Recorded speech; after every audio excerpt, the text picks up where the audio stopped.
Bueno, la invitación es esta, es pensar la alegoría de la caverna y qué nos quiso decir Platón, ¿sí? Filósofo griego, discípulo de Sócrates. Sócrates, el gran maestro de la filosofía, el Messi de la filosofía, por decirlo así.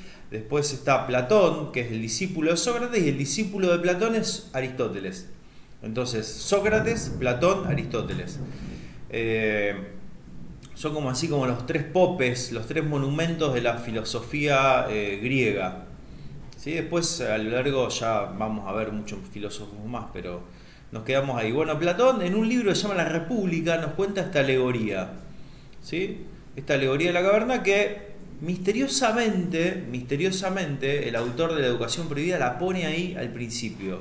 Dice, recuerdo que en una clase de filosofía, un profesor, y empieza a contar la alegoría de la caverna con imágenes. Bueno, la alegoría de la caverna, resumo así, hiper resumida, ustedes tienen ahí también una reflexión, pero la alegoría de la caverna cuenta que en una montaña había un hueco, una caverna, y había gente que estaba atada, prisioneros desde su nacimiento. Esa gente estaba mirando a la pared de la caverna, ¿sí? Miraba permanentemente a la pared de la caverna, y a la espalda de ellos había un fuego. Ahí. Justo se acaba de cortar la luz.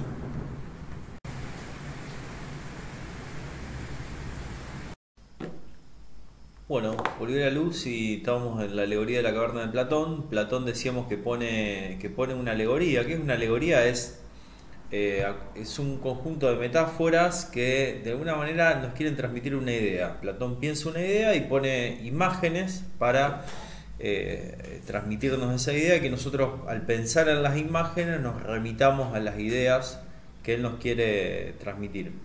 Decíamos que había una caverna, que había prisioneros, que en el fondo de la caverna se proyectaban sombras, que esas sombras eran porque detrás estaba el fondo de la caverna, los prisioneros, el fuego, ¿sí? Entonces entre los prisioneros del fuego había guardias que pasaban objetos, entonces se proyectaba esa sombra sobre el fondo de la caverna y los prisioneros pensaban que la realidad eran esas sombras. Hasta que un día a uno se le concede liberarse y empieza a darse cuenta que las sombras no eran la realidad, sino que la realidad venían dadas por los objetos que proyectaban los prisioneros, los guardias. Pero que a su vez lo que hacía que las sombras se proyecten eran el fuego, que a su vez no es el fuego el que le daba la realidad, sino que el fuego era producto de lo que estaba afuera. ¿Sí? ¿Qué es lo que estaba afuera? Era el sol. El prisionero liberado se da cuenta de que lo que ve no es la realidad, sino son sombras. ¿Sí? Entonces, como dice ahí el texto, vuelve. Bueno, les dejo ahí picando qué es lo que pasa cuando vuelve. Miren el video y piensen en el texto. Para ir cerrando esta primera clase, lo que vamos a trabajar acá es esto. O sea, la primera pregunta que nos tenemos que hacer es: ¿qué es la realidad? ¿La realidad es lo que primero vemos? ¿Sí?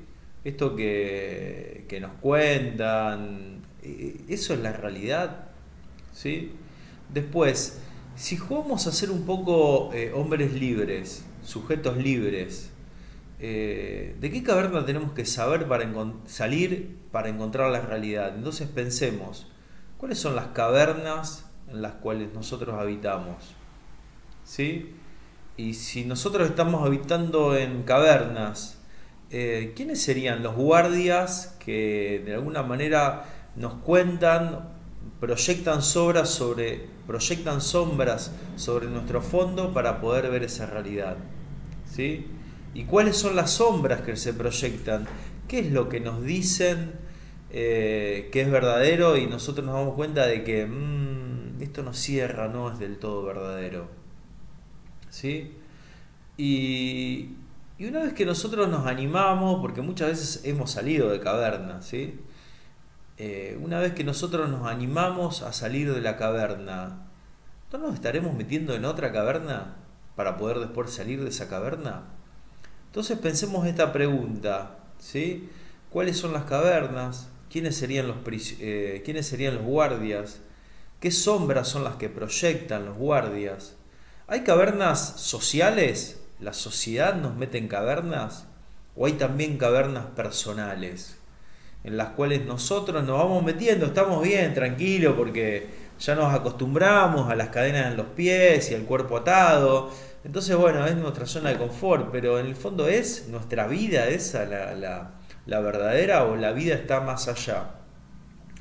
Entonces, bueno, pensemos un poco esto y también pensemos esto. ¿Hasta qué punto la educación, la escuela, nos propone una caverna o nos propone salir de la caverna? ¿Sí? ¿Cuáles son las cosas que en educación nos ayudan a seguir amarrados a nuestras cadenas? ¿Y cuáles son aquellas cosas que nos invitan a salir, a ser hombres libres, mujeres libres, ¿sí? Sujetos libres? Si podemos pensar en alguna situación de enseñanza, no sé, de algún maestro, algún profesor que nos enseñó a pensar distinto, a poder salir de nuestra caverna, como dice René de Calle 13, a salir del closet, ¿no? De lo que sin duda que por ahí es una condición sexual, de género, pero también, o sea, el armario es aquello que está, lo que nos encierra, entonces se podría usar esa metáfora, ¿sí? Fíjense, si ustedes tuvieron quizá vieron la serie de Merlí en el capítulo 2, pareciera ser, noten esto, lo que lo vieron, pareciera ser que somos filósofos, ¿sí? Si nos animamos a salir de la caverna. Acuérdense que Merlí en el capítulo 1 lo que hace es jugar con esta imagen, o sea, toma el peripatetismo, o sea, el movimiento peripatético era aquel que filosofaba caminando en la calle, ¿sí? Entonces somos filósofos si salimos de nosotros mismos a la calle, al ámbito público, a debatir, a pensar, a vivir, a equivocarme, a levantarme, a seguir luchando. Ahora, sucede algo, que la antifilosofía pareciera ser quedarse en la casa, quedarse encerrado, o sea, no arriesgar, no tener miedo a perder. Y ahí está la figura de un alumno de él que sufre agorafobia, que agorafobia es el que tiene miedo, temor, fobia a los lugares abiertos. Entonces pareciera ser que el antifilósofo es el que se queda encerrado. Yo no puedo, yo no quiero, me da miedo, tengo miedo a equivocarme, es periodo de pandemia, no tengo internet, no sé hacer los apuntes. Y bueno, ahí está, en todo eso hay que animarse, ¿sí? Hay que salir de la zona de confort. Si yo pensé este profesorado para mí, o pensé esto, o sea, bueno, ahí está, me la juego. Y me puedo equivocar, y sí, y la puedes errar, y sí, y te va a costar, y bueno. Pero el desafío es salir. Bueno, terminamos acá con este primer video. La actividad se la voy a subir en breve y espero que disfruten de la lectura del pequeño texto que le di. Cualquier consulta me la hacen por el Classroom, ahí dice comentarios y me hacen un comentario. Cualquier aporte también por comentarios lo pueden hacer. Un abrazo grande, nos vemos.